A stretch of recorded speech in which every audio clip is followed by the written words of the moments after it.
Hey, this is Nick, and I love to travel, and one of my favorite places to go is the Smoky Mountain region of Tennessee. Yes, this is the home of Pigeon Forge, Gatlinburg, and the Great Smoky Mountain National Park. I've been there numerous times, and I love it so much that I actually wrote a book about it, sharing some of my favorite tips and places to check out. I wrote this about 5 years ago, and we just visited again last October of 2020, and based on that visit, I have now updated the book for 2021. So I just wanted to quickly give you a little preview of the book and the latest changes.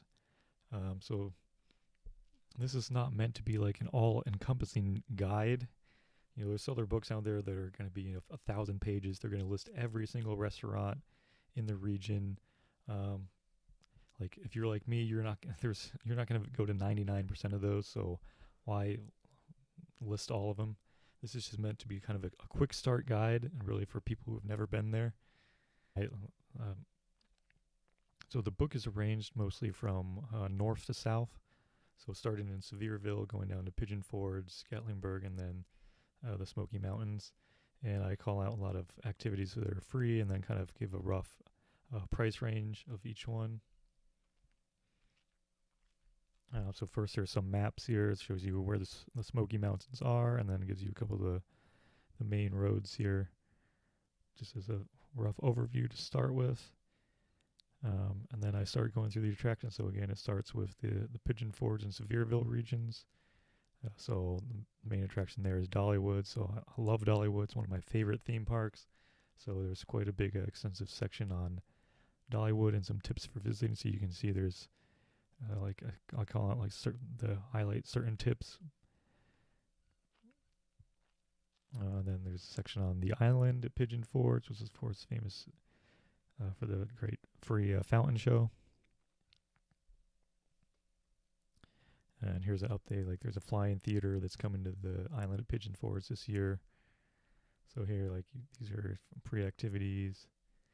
I have a big table here that has lists stats for all the alpine coasters in the region, because there's 7 right now and more coming online. So you can use this table to compare how long each one is, how much it costs, what the minimum rider height is, so you can decide which one you want to try to ride. So I compare all the alpine coasters in the region. I go through the dinner shows, mini golf, love mini golf, and so on. And then we go into Gatlinburg and some of the attractions there, my thoughts on the aquarium and why it's maybe not the best one in the U.S. like the sign says. Anakista is relatively new. Skybridge and skylifts.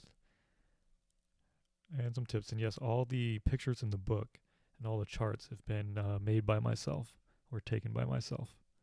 So yes, I really did see a bear this close. And there's some tips on that, on the hiking and what waterfalls are easily accessible in the park, where to stay. I love staying in the Dollywood cabins for multiple reasons, which I list. And then also important is when to visit in terms of the crowds and weather. I have some charts in the book that will help you decide. It's been updated with some COVID-19 tips and just other general tips for having a fun family vacation. So yeah, I just wanted to give you a quick preview of the book. I'll put the link in the description, and if you have any questions about visiting the region, feel free to leave one question in the comment or find my email or Twitter or anything like that. And yeah, I hope you check out the book and enjoy it.